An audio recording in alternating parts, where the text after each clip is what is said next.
Halloween 2 picks up where Halloween left off, Jim. And where's that? In the sand grass. In the sand grass, regular grass, but there's the outline of the shape of Michael Myers, and it's fucking hilarious. Because it looks like a snow angel? It looks like the fucking cartoon. Oh, it looks like what's the Roadrunners guy? Wile E. Coyote? It looks like Wile E. Coyote fucking fell out of the window and went splat. You got it. And it's fucking great. Now, this is Halloween 2, not John Carpenter's Halloween 2. Doesn't have that in the title. No, he's like, can we just leave my name off this one? I always forget that he didn't direct this one. Rick Rosenthal. Rick Rosenthal, which is such a backup director name. Yeah. We can't get John Carpenter. Who are we gonna get? Rick Rosenthal. Okay. And that's who they got. His first directing job, I think I read. That explains why his name sounds like that. Rick Rosenthal. Yeah, he didn't get a stage name yet. They're like, you sure you don't want to? Can I be Ricky Rod? No, not yet. be Rick Rod. Yeah, this one's just written by John Carpenter and Deborah Hill. Just written by him. Yes. He talks about... I've read interviews with John Carpenter where I mentioned this last episode that they asked, so how did you go about writing it? And he's like, a lot of Budweiser. Which, once again, to me, Deborah did it. Deborah did it. Deborah Hill is the fucking unsung hero. Deborah did it. Deborah did it. Deborah did it.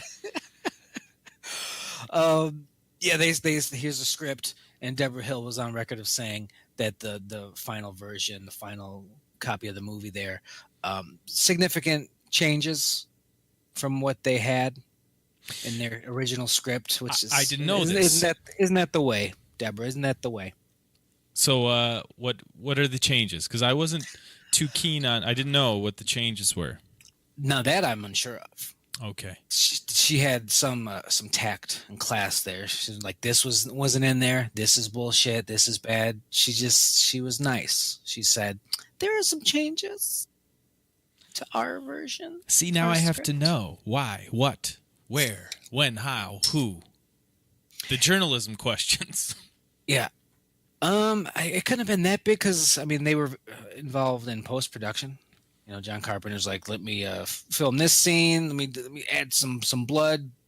So if it was something super bad, they could probably just take it out. Now, did John not want to direct this one? Or did they say, like, we'll get someone else to do it? Because you don't really want to make a sequel at all. It sounds like he didn't want to do it. Okay. But then you made mention, like, maybe he had to go in and get his hands on some things anyway.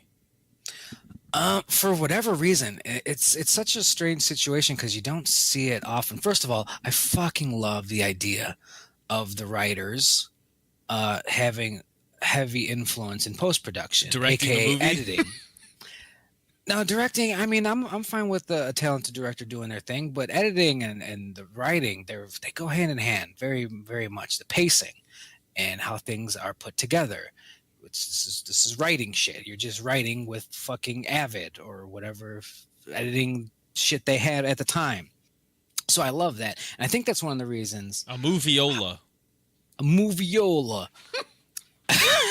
think that's one of the reasons Halloween 2, despite not being as good as Halloween, works.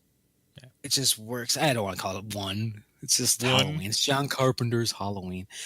Because he said, all right, let's slow this down. Let's add this. Here's that John Carpenter score for you. Let me sprinkle some of that on you. Bazow! And I think that works. Because there's definitely that hand in there. It's not like, oh, he wrote it and then walked off and drank Budweisers and smoked pot. It's like, no, he wrote it and they filmed it. And then he got in there and he moved some things around and he fucking glued it together with his John Carpenter glue. And that's why it looks similar. It feels a little similar. It's one of his projects, even if he doesn't direct it. Yeah. So the Budweiser comment, I think, is just like, how do you go about writing this movie you don't want to exist? But the studio's like, hey, here's some money, do it. I wonder if it was. I don't know. I wish we knew this one, but it had to have been some sort of maybe contractual obligation or pride. We're gonna do it without you, John. Well, all right. Let me write it Yeah. so you don't fuck it up, and you'll pay me anyway, so it doesn't fucking matter. So, you'll probably be surprised to know that I did watch this one this week. Sweet. Because I mentioned that I didn't watch the first one last week, and I did that intentionally so I could be real with my memories and emotions. Now, this one I wanted to watch, though, because I was like, I don't want to miss anything. And I didn't really. Like, I watched it. I'm like, yeah, I remember that pretty well, but I'm glad I watched it. And it wasn't as bad as I was remembering it being. Like, I went through, there was like I was really high on this movie. I had seen it before I had seen the first one. And then, some years went by and I always kind of felt like it was inferior. And it is, but it's Yes, not, it is. it's not like night and day. It's not as if they don't go together. They very well fit together. There's like there's stuff I don't like about it, but it's not as bad as I thought it would be. Yeah, the drop off isn't like Godfather 2 and Godfather 3. It's like it's not that drastic. Oh god. It's not that drastic. Yeah, I kind of look at it. Do you remember? Because it's got bad reviews and stuff. Do you want to take a guess on why? What would the main critique was? More of the same. It's just we're just killing for the sake of killing. The opposite. Not enough more, killing. They wanted more of the same, but they said too much blood, too much gore. The other one was more, fear in the shadows, and this one just needles and eyeballs. Yeah, there is more blood and more gore, but it's not really that bloody or that gory either. I think if this somehow was made in the 90s, it would have been different, because when I'm watching it, I was thinking of Terminator and Terminator 2. Terminator, slow, compared to Terminator 2, where it's ramp it up, action, action, action. That's kind of like how this one is. They don't go so slow, and it's not shadows and dark fear, although there's some of it. It's more, brutality and blood and gore and all that stuff. You think that's a fair comparison? Sort of. Not in quality, but change. I think it's even more similar than it is like that. Like, I would say, I understand your point, and I agree to some extent, but even the blood and the kills that we get, that seems sort of superfluous. Like, why does he have to go kill that chick that's on the phone? Well, because we got to have an opening kill, and it can't be anyone important. I feel like there was some undue influence on this movie by Friday the 13th. Yeah, but it's not as if we've got like heads splitting in half. I mean, we've got some like makeup gags, like the hot tub scene, but it's not. And I agree, like, those scenes seem weird. Like, when he's dunking her head over and over until her skin's falling off, and we're just seeing that shot over and over.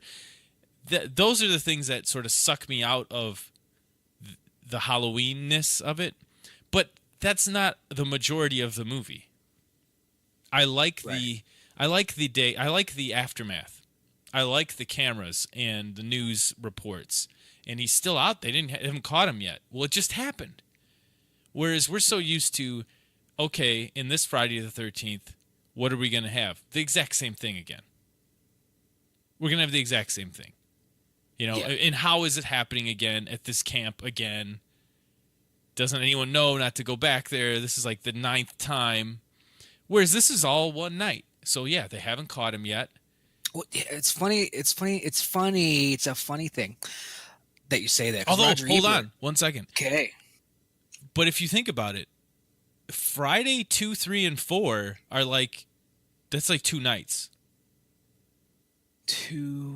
Yeah, I guess so. Because he gets hit with the machete, then he like goes to get fresh clothes in the beginning of 3, right? And then 3 happens, and then they take him away to the morgue in 4 right after 3 happened, and then 4 happens.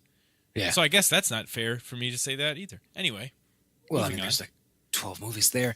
But yeah, Roger Ebert said when his major critique was the logic of it. Whereas, as we're saying, they kind of have it made because it's the fucking same day. You can kind of do the same shit. He can still be out there, and the logic is fine. But he was saying like, oh, it's one of those plots where everybody's a fucking idiot. It works fine if everybody's a fucking idiot. And I can't understand. He's like, this could be solved in a minute if you fucking thought about it. And I'm just like, what? How? You go get him, you fat fuck. Where is he? Like, I don't know. I don't like, that's not a fair criticism. I don't like that. And here's why. This is a small town. And I'll even bring up the small townness as a somewhat of a maybe plausible way for how she can shoot him in the eyes. But and that part I have a problem with, but we'll get there because there's some like physics things that don't add up. Oh man. But that's not fair. This is a small town. The sheriff's department, they don't have a police department, right? They have sheriffs. There's a sheriff. There's the other guy, the blonde dude that's not as good of an actor, but we get him instead the whole movie. And then there's like a couple other dudes. And they're searching this whole town for one guy in a mask on Halloween night. And they're like, I don't know, we can't find him. No shit, you can't find him. So I don't believe this. It could be solved if you think about it. Think about what? That he's gonna go to the hospital because that's where they took Laurie Strode. Why would he go there? You don't know that he's targeting. We don't know that he's targeting her so hard. We know as an audience from the first movie that he's targeting her, but we don't know if we live in this town or if we're the police. If we're the police, we don't even believe that he's in this town until this movie starts. So I don't like that. I don't like saying that this could have easily been figured out. You could have stopped him if you just thought about it for a minute. Yeah, this isn't a Sherlock Holmes mystery. Yeah, I mean, this was the era of the slashers were on the rise, and people were just banging on them. And I guess, the gore was the big criticism here, and this supposed flaw in logic by every character in the movie, which I'm just not seeing. Because when I read that, my brain went back to the movie, and I said, okay, what happens? They could have done that's all still fine. It's all still fine. I had a problem when I was younger about some of the hospital things. Like, well, this guy goes missing. This murderer is on the loose. Yeah. But I would never make that connection. I know a guy just killed a few people in a house. And I know the security guard's been gone for 40 minutes. I'm supposed to jump to the conclusion that the killer has made his way here and killed the security guard. Even though I don't know where he is, and I have no evidence that this guy's dead. He could be jerking off in his car. I have no idea where he is. But when I was younger, I thought, well, this doesn't make sense. You should have figured this out and that out. Like I thought the way you're saying Roger Ebert was critiquing this. But when I think about it realistically and living in a small town now, and here's the other thing. I was like, why don't they just go get help? You can't just leave a hospital. You can't just go, I'm scared and I'm a nurse. I'm leaving the hospital. Yeah, I'm scared. What if somebody comes in with a massive head wound? Like, you can't just leave the hospital, which is why it's weird when these people are missing and they're looking in the hospital for them, but they don't well, I'm driving to the police station. We can't just leave the hospital. And in a horror movie, I'll give you a couple, flawed logics like that, where we see it. We've mentioned it before, where the guy's like, "We just had sex. I'm gonna go smoke that joint now." Yeah. And you're like, "All right, you get one or two of these times." And I guess that's one of them. Some of the hospital stuff there, but the overall Roger Ebert stuff. Jim, is this the movie where they revealed the family connection between Laurie and Michael? Yes, and I left this for this week. Growing up, I didn't see these movies as a little kid, but I knew the mythology. And I knew that my mom really liked Halloween, and she doesn't really like these kinds of movies. And so I just knew that he was her brother. And until I saw these movies, I'm like, so I saw this before I saw 1. So I didn't know that in 1 we didn't know that was his sister. I was just raised knowing that she was his sister. Yeah. That doesn't come up at all until this movie. And we don't find out until, like, the movie's at least halfway over. Yeah. And that's handled a little weird. I'll say poorly. And the only reason I'll say it's handled poorly is because we learn the relation from the nurse who's in part 1 driving in the opening when he steals the car. She's there. She has a bigger role this time. And she's still smoking. That's her character. She smokes. Yep. And she has lines. She gives him this exposition, this information. And I'm just thinking, you are the worst fucking doctor in the whole world. How do you not know any of this, Dr. Loomis? Well, they try and awkwardly handle it in that one delivery of the dialogue. Yeah, but I'm not buying that. The records were sealed. He's so obsessed. Like if he wasn't so obsessed, I agree. Get the fuck out of here. Right. If he's so obsessed, he would have figured this out, but not in the first movie necessarily, because there's a sense of urgency of I got to find this killer. Yeah, he's gonna kill all these people. He's going back to the town. That's where he's like, that was a hunch, and then he was there, but we don't know that he's hunting Laurie Strode. How do you think this movie would have played, and maybe the whole series, if they didn't do the bloodline, their brother, sister, they're related aspect of it? I think if you cut that scene where she gives the exposition and he's just kind of hunting her down, it's like, yeah, I mean, he's crazy. He's this weird supernatural crazy man. Sure, he's got to finish it, I guess. I don't know. I'm not in his fucking head. I don't know. Yeah, is it scarier if he doesn't have a motive? Just like we don't know why, as a child, he stabbed his sister. We don't know why. I mean, I think we just make the assumption in the first movie that he gets into town to kill again, and he sees those 3 walking down the street. Yeah, I mean, it was very simple because we meet him when he's a boy. Mm-hmm. He's a boy, dead eyes, double eyes, all that kind of shit. And then even the language, he's come home. Like a little boy who's come home. He just wanted to go home. And people got in the fucking way. That kind of worked. But then this one sort of retcons. It's like, oh, no, they didn't get in the way. Their friends got in the way. But he was apparently going after her. And they never, do they say why? In this, why is he going after his sister? Yeah, like, oh, he's going after his sister again. Wow. Are we going to dig into that at all, Dr. The reason Lewis? why we get this is the reason why. He goes, he killed his one sister 15 years ago, and he's come back to kill the other one. We got to go to the hospital. I'll kind of take it. I'll kind of take it. Again, sense of urgency. Like I can't figure out why, but this makes sense now. That's where he is. He's at that hospital. Because you can't backload it too much with that, the mythology and motives. If they were to do, and I guess this is, eventually the Thorn stuff, if the proper sequel after Halloween 2, it's like, okay, now we're going to get another little chunk of information. There's a cult, and maybe the cult for something he had to kill the family. I don't know. Figure it out. And in a broad stroke, it sounds good. Just broadly, it sounds creepy. Like, oh, maybe the whole town's in on it somehow. You're like, yeah. Start getting more and more, and you start painting this larger picture, and you got quite a fucking little franchise on your hands. They didn't really pan out that way. No, but if you think about it, when they were writing 4, and this is related to 2, so when they were writing 4, they talked about how. We just wanted to focus on 1, not 2. But then they wrote the whole family history stuff in, and they set them on fire, and all of that's from 2. They took more of 2 than 1. They just didn't. They were like my mom. They just don't remember. They just Oh, that's his assume. sister. Yeah, but you didn't find that out for 3 more years.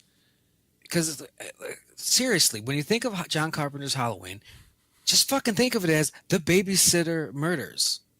Because that's what it is. Yeah, there's the depth of and I'm not saying good or bad, but sort of the layers of the family, the bloodline, him targeting her for a reason because he killed his other sister. That's not there. That doesn't exist. It's not real. It's only real after the fact. Mm-hmm. And I think it makes it better watching the first one, knowing it's a sister. Do you agree or disagree? That what? I'm sorry. That knowing that Laurie Strode, that we're going to find out that that's his sister, makes watching the first one enjoyable on a different level. Oh yeah, yes. And none of that was there in 1978. Yeah, that's that bit of a dramatic irony. Well, we know, Mm-hmm. we know when we're watching this. That's actually her brother. He's just fucking hates these bitches. Right, he's just kill a guy. But she doesn't know that. She's just a little girl right now. Now I have a screenwriter question for you. I don't mean to keep cutting you off. I have a screenwriter question. Did part 4 and 5 and 6 and all this bloodline stuff that people used to write these sequels, that like was the backbone of them writing the sequels, was this all just because John Carpenter needed a way for Dr. Loomis to figure out they're at the hospital and they need to turn around? Did he just write this as like just a simple way to get him to go, oh, I know where they are? Because that you just told me that's his sister, and then to get him back to the hospital. No. Okay. There's a million ways to skin that cat. It would have been done awkwardly probably, but they could have, they could have handled that another way. No, they thought they had something cool, and I'll be honest, they do. It was cool. I like the flashback. Laurie all drugged up has the flashback. Here's the other thing. Until this movie, and she's in the hospital, nobody in town even knows that's Michael Myers that just killed all these people. Yes. It's just a random... I mean, that this movie, the second one, makes the first one a little more terrifying because there's all this deeper stuff going on, and you would have no idea. You would just go, oh, man, a couple people got killed on Halloween one night by a dude in a mask. Yeah, I think I really enjoy that aspect because even, today when you see a news story and there's like, here's a tragic news story, and on the surface you're like, damn, it's fucked up. But then if you really wanted to follow that story, you might find like, oh, he was abused and this and that, and there's this a hidden level of horrors, and I don't know. It's nice to kind of mirror that. Where on the surface it's like some people got killed, lock your doors, folks. But then you never know why. You never know what's behind those eyes. Yeah, and you dig deeper and you hear more stories about these killers, and you try and piece together why, and maybe this was the point where they snapped, or how long did they feel like that. It makes it more interesting instead of just this, oh, what a monster. This guy murdered these people. Case closed.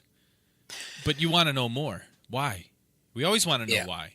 And I like, and this is a script, this is John Carpenter and Deborah Hill, that the only bit of new information is their brother sister.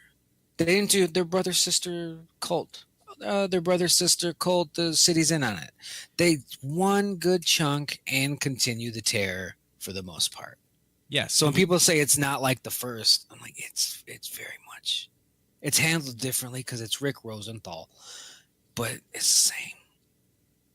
Yeah, it's very similar. And the biggest part, the thing that makes Halloween 2 not as good as Halloween 1, in my opinion, it's the goddamn hospital subplot with these fucking paramedics and nurses. Oh, and like their little relationships. And I'd love to blame Rick Rosenthal, but I mean, he didn't write the goddamn thing. And I know you need fodder, and you need your Annies and your Lindas, but this one just didn't fucking click. These paramedics, which I guess are supposed to be in their early 20s, they look like they're 45 fucking years old. Well, no, be fair, Jimmy Olsen, Jimmy the paramedic, who is young Clark Kent in Superman, He looks young. Other dude is like, Yeah, hey, yeah. you're a young hot nurse. Want to go get a couple beers after your shift? Yeah, and the uniforms kind of make them all kind of look alike, and it's just more subdued, and there's not as much personality as with Totally, and then Annie's being all fucking hot. I love that the doctor's an alcoholic, though. That is fun. He's clearly drunk, and then they mention like that he smells like he's got booze on him. Mm-hmm. He's like, I'm gonna stitch you up. It's Halloween. It just some more small town horrors. Right. Like the doctor. The only doctor in town is drunk on Halloween night. Pull this razor blade out of your mouth, kid.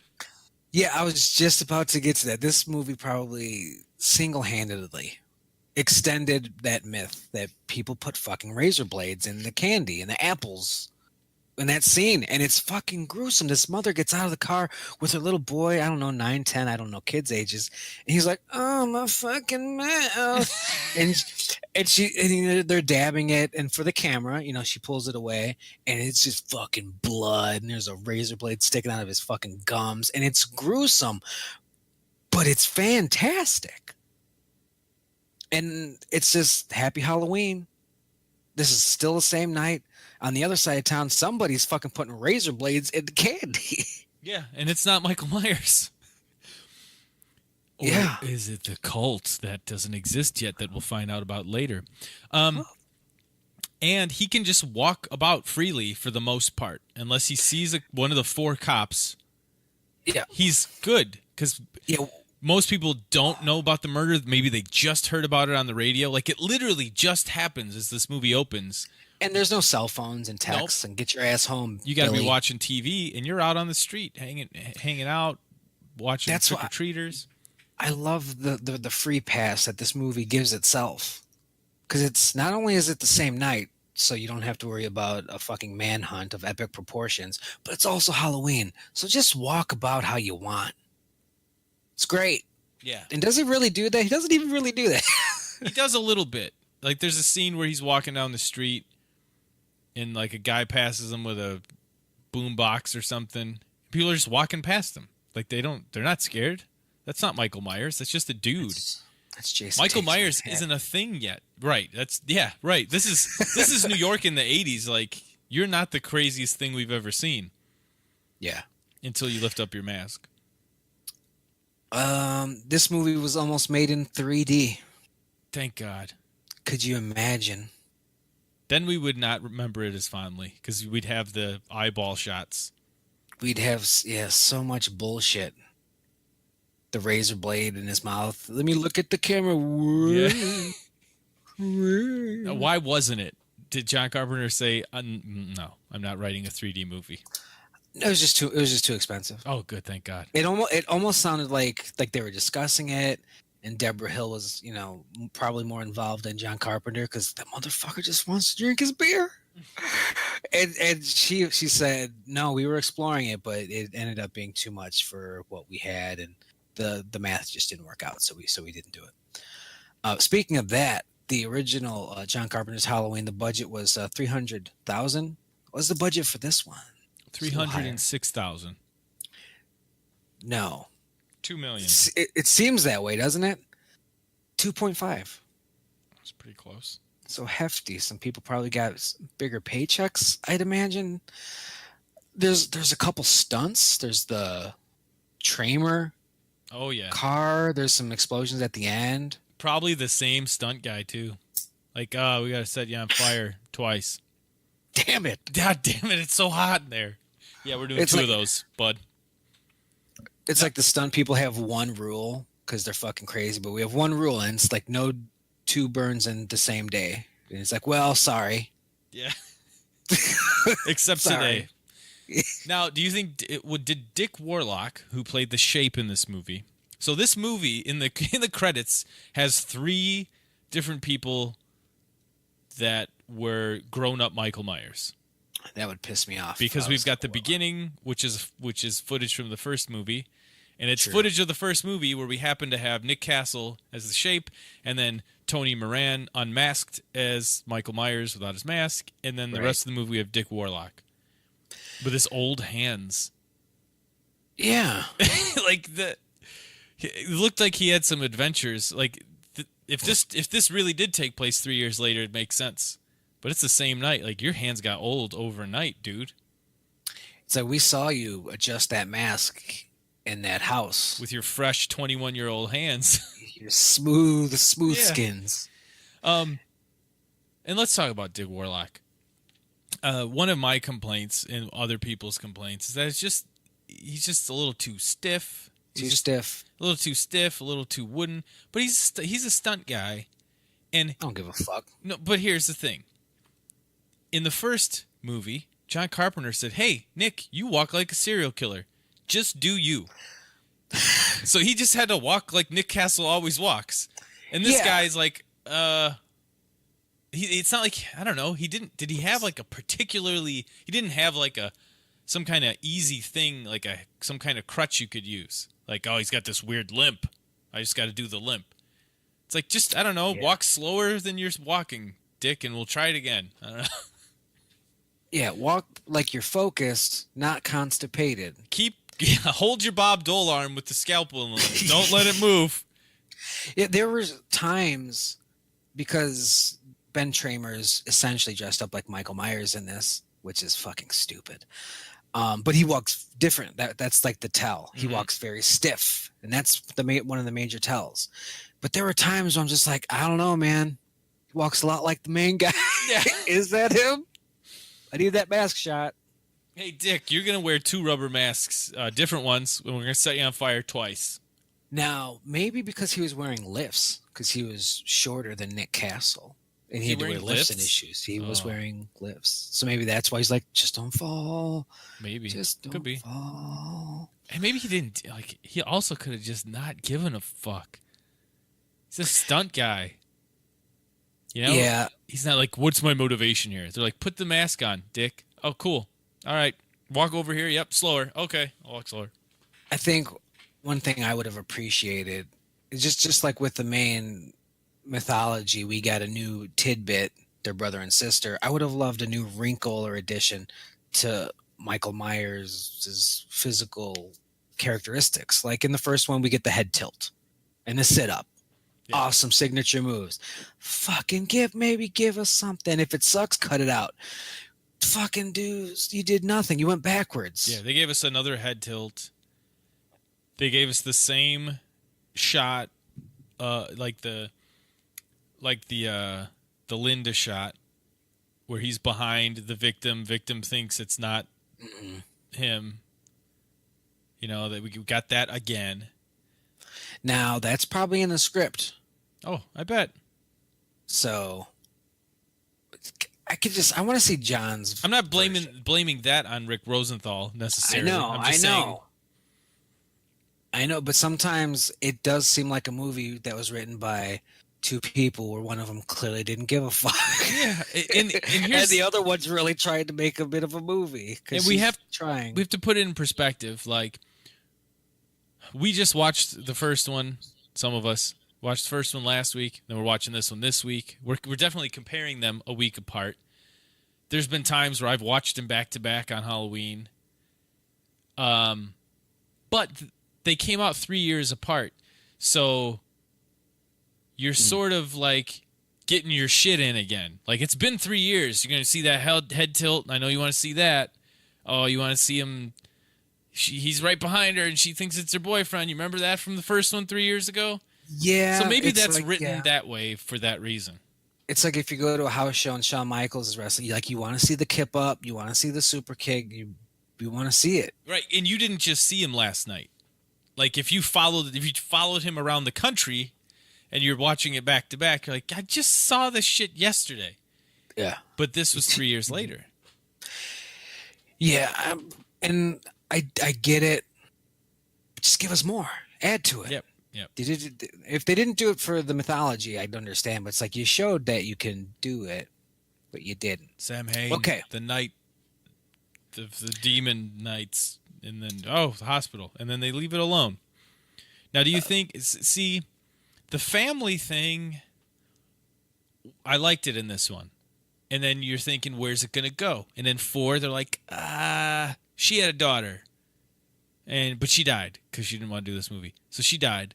She had a daughter. He's coming after her now. And then we get to the point as an audience, we're like, okay, why? Why? This doesn't make sense. Just because? Yeah, that's why when we talked about 4, you made us watch 4 a couple of weeks ago. I did. And I thought Thorn was part 4. And you said, no, Thorn's part 5. And like I said, if in each installment they gave you a little bit more information, it kind of works. And part 4 would have been a perfect time to say, there's a cult. And we would go, oh, shit. Yeah, there's more going on here than just him. Okay. Because at a certain point, it's either you do have to put him in the ground, or you got to give us something more. And good luck, because it's going to be hard either way. Yeah, because part of what works so well in the first one is not knowing why and not knowing who this is and why they're doing this, and it could be anyone's town and that type of thing. But then as you go along with this thread and you pull at it and you like sister, okay, niece, you're sort of forced, if you're writing sequels to this, to push that along.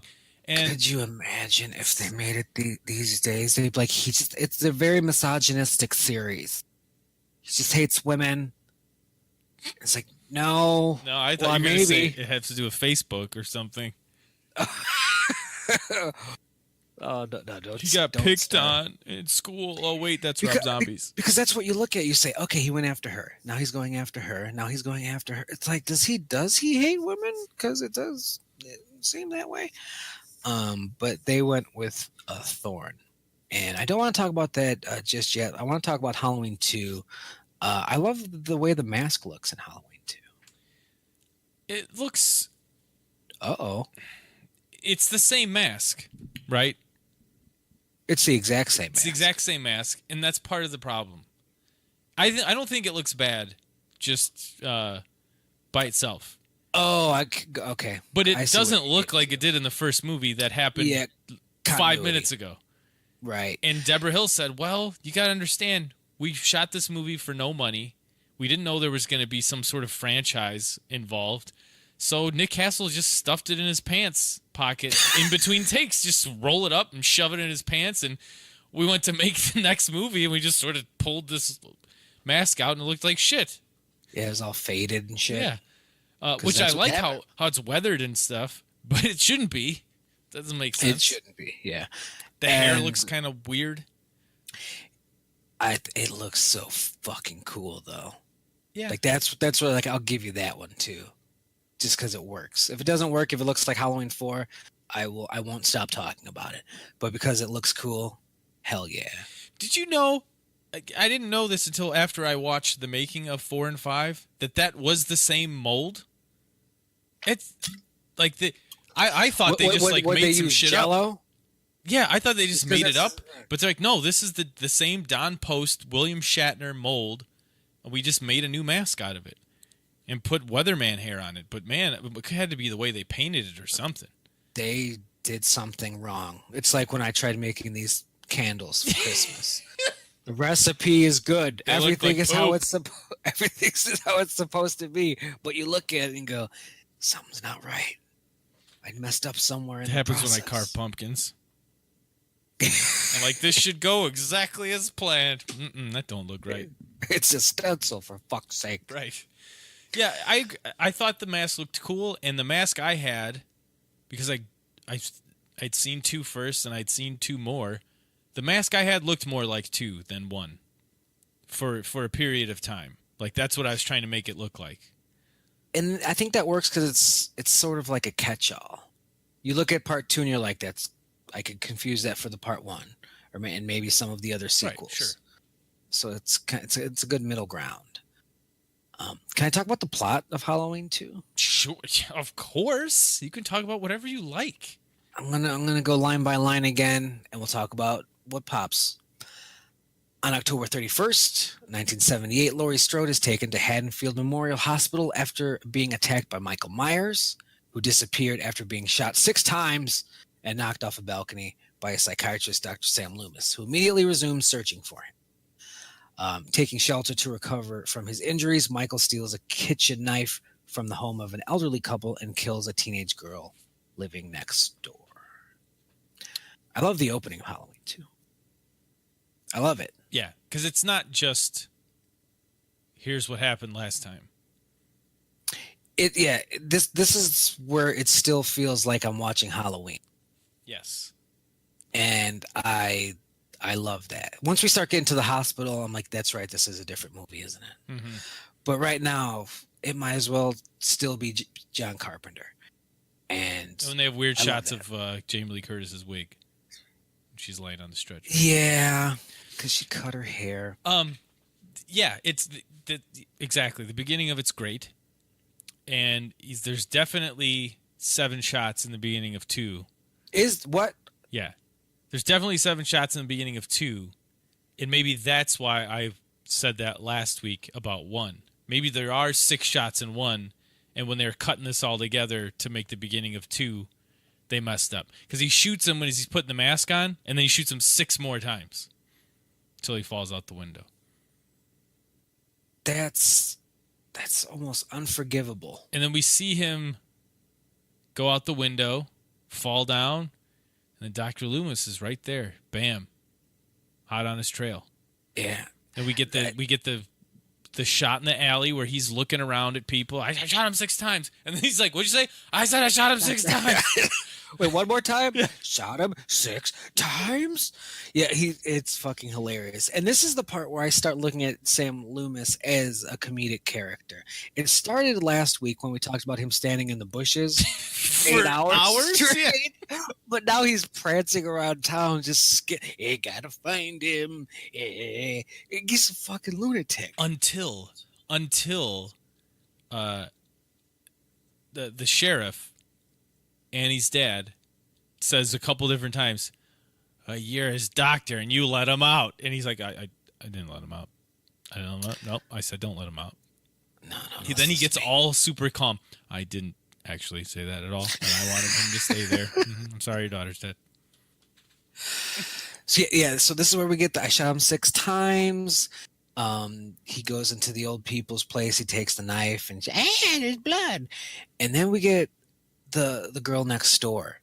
And I love that the old man beating his old wife was such a regular occurrence. She didn't give a fuck. She didn't give a shit. She's chatting about it with her pal on the phone, saying there was someone screaming next door, Mr. and Mrs. Elrod. His wife is always picking on him. He probably got angry and decided to start beating her. Anyway, how are you? Yeah. Yeah, I'm not going to call the police. That's just what happens here in Haddonfield. Now, and here's the thing, how we misremember when we watch these movies at a young age. I always thought that scene on the phone, she was talking to the cops. Oh, it seems like a cop conversation. Mm-hmm. She's getting beat next door because she was acting up and he's beating her mouth. But no, she was always just talking to her friend on the phone. And then she gets it just because. Just because. What do you think his logic is there? She heard the scream. She's close. She heard the scream. I gotta whack her out. You know? They really. The hospital stuff all makes sense. Him whacking those people. From a screenwriting or a producing point of view, they probably wanted to kick it off with somebody getting it. But nobody too important. No one too important. So she was in the wrong place at the wrong time. They could have. This is if they make this movie today, which apparently they are, that character is going to be a bitch. She probably fucking deserved it. Like they're going to make her real fucking hateable and cliche. She's going to be taking selfies with duck lips. Yeah, and like, what? Who's this in my picture? Oh my god! And she's gonna get fucking stabbed. It's gonna be terrible. Meanwhile, Elrod, yeah, he wanted a bite of that ham too. He's like, I had a long night, I just got shot. I'm gonna take this knife and this sandwich. But there is something to be said. Maybe we're he doesn't kill the old people. He doesn't give a fuck about old people. He kills teenage girls. Is that what we're supposed to think? At that Well, point? if we're going off of Halloween 1, we don't know the brother sister thing. It's, babysitter murders. Then yeah, maybe he's just, because that's what this movie's for anyways, for young people. Mm-hmm. He's coming after you, audience members. Yep. So yeah, that it kind of works there, and it's almost even more fucked up. It's like he's not even going to kill your parents. He's going to walk right past them, and he's going to go to your room. Yeah, because you're young and hot. He's going to get those fresh titties. Meanwhile, Loomis spots and chases after teenager Ben Tramer, who is dressed like Michael. An oncoming police car suddenly crashes into the teenager, killing him in the process. Sheriff Lee Brackett leaves the manhunt after learning that his daughter Annie was one of the victims, putting Deputy Gary Hunt in charge to help Loomis. This is when it definitely starts feeling like a different film. Yeah, now the whole vibe of it changes. Lori ends up in the hospital. Yeah, they wheel her out. We meet the ambulance drivers. They take her to the hospital, and then they go pick up Annie's dead body. Presumably the only ambulance company in town working at this point. I mean, it's a small town. Like, this isn't even our town we grew up in small. Yeah.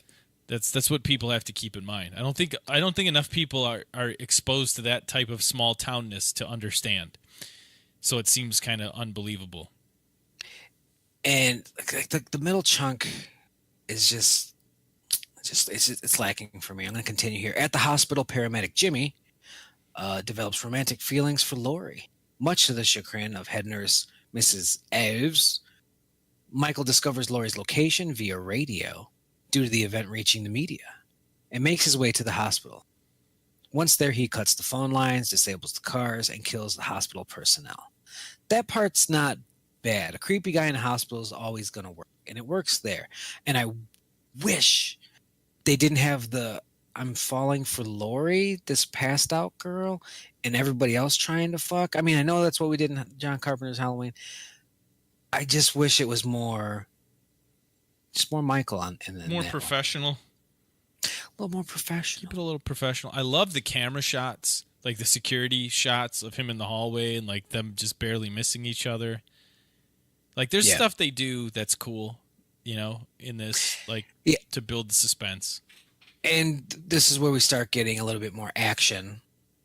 Security guard Mr. Garrett goes downstairs to fix the power and is killed with a hammer claw to his skull. Paramedic Bud is strangled while Nurse Karen is drowned in the hot tub. Commercial break, right when she's trying to talk to Garrett, and she turns the walkie-talkie off in disgust and walks at the camera. That's when my taped off a USA version went to commercial. Oh. Orderly Janet hurries off to find Dr. Mixter, only to find him dead with a needle jammed into his eye. That was a good death. Before she can flee, Michael kills her with a syringe. Or was that the eye one?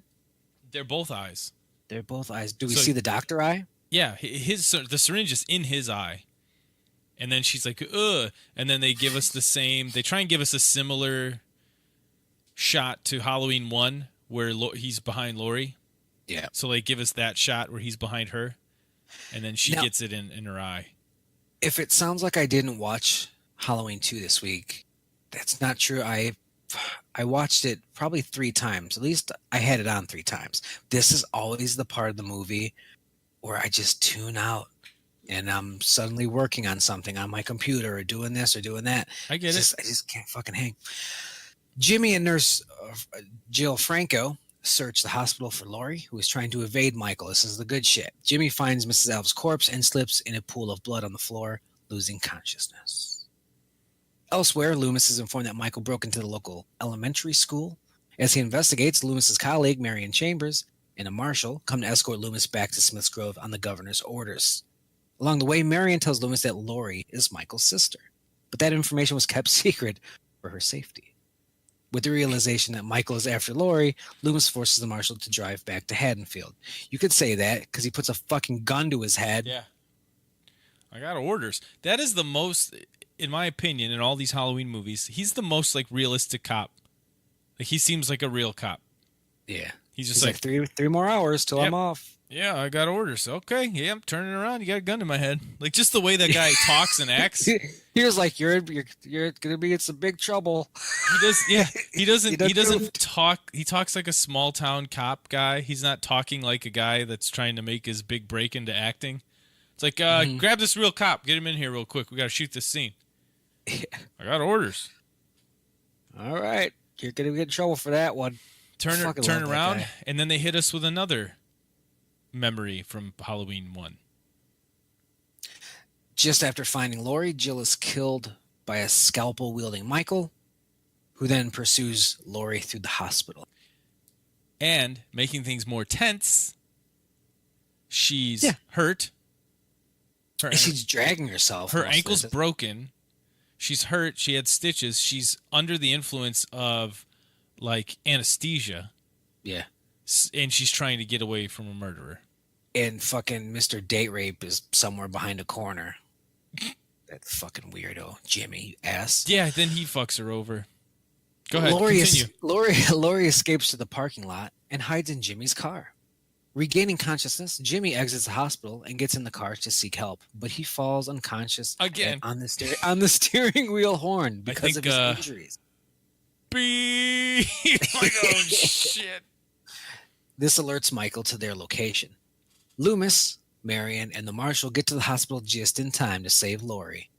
Loomis shoots Michael 5 more times. As Marion attempts to contact the police, Michael kills the marshal and chases Loomis and Laurie into an operating room. Michael stabs Loomis in the stomach. But Laurie shoots Michael in the eyes, blinding him. Is there a problem you had here, you said? Yeah, I got a slight problem.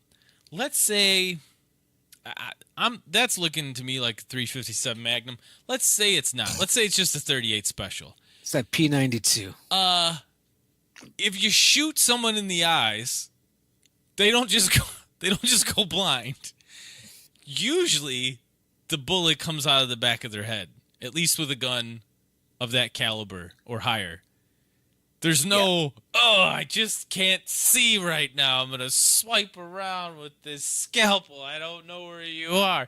No, your head is splattered all over the wall behind you. Yeah, and this isn't one of those, well, he's supernatural. No.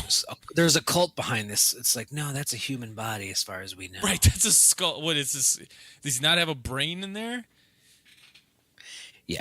That would just, his head would just, and for John Carpenter, who writes a lot of action stuff, a lot of gun stuff, I'm not saying you got to be James Cameron. You don't got to be like beating yourself up after the fact when your brother-in-law or someone tells you, like, that grenade wouldn't go off because it's got to spin in the air 10 feet. And he's like, I should have known better. Should have done more research. You don't got to be like that.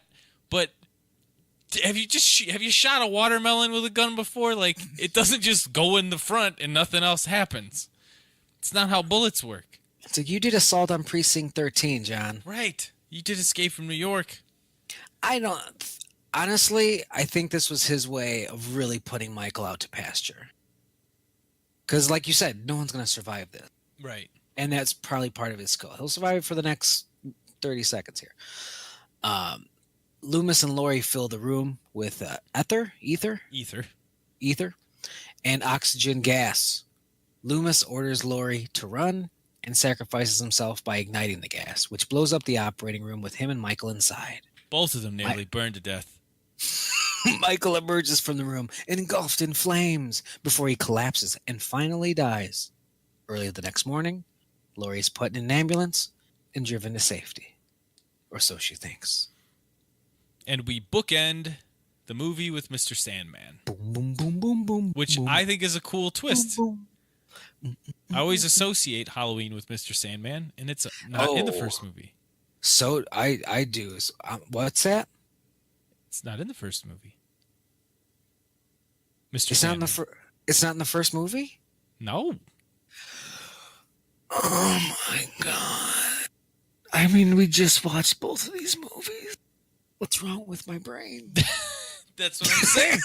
You put them together. It's one long night. You mix things around. It happens. Even the other movies, H2O and a handful of the others, I'm sure, used the Mr. Sandman, and they probably thought they were pulling from the first one. No, you weren't. By the sound of it, they're doing this. They're doing the sisters. They're doing the niece thing. You're pulling from two. You're not pulling from one. You want to pull from one? He just comes back and wants to kill these chicks because they're hot. He doesn't know why. Yeah, he's just tumescent and he can't help it. He's melting. His mask. I mean, he's on fire. Like Ben, you saw how fast Ben Tramer turned into the fucking skeleton from. Goddamn, what am I thinking of now? He's charred up pretty good. He's like skin and bones. Yeah. And then Michael Myers, we just watched the credits roll. His mask is dripping on the ground. And then in 4, he's just got a bandage over his face. He's got a bandage over his face. Don't they even retcon that scene? They played different audio to make it sound like he got out or some such shit? Not in 4. Do they do that in H2O? Do they do some with... I don't think it's that one. Or maybe they actually just played the audio from 2, but it just seemed convenient the way they used it. Do you know Rick Rosenthal directed? Rick Rosenthal. He directed 2002's Halloween Resurrection. I did know that. Steve Miner directed H2O. Yes. And he directed Friday the 13th Part 2. And you know how I feel about H2O. What's funny about Rick Rosenthal is he made this movie, he directed it, and then John Carpenter in editing, like he went back and he filmed a couple of close-up kills, more blood, more gore, and Rick Rosenthal hated that. Said, "No, I had this finely paced and crafted movie, and you've gored it up with this blood." You know, he was not happy. And later on, he would do Halloween Resurrection, where he utilized what? Blood and gore. Come on, it's 20-something years later. I know. Stick to your guns, Rick. Just be happy they let you do a movie again. We got Rick Rosenthal.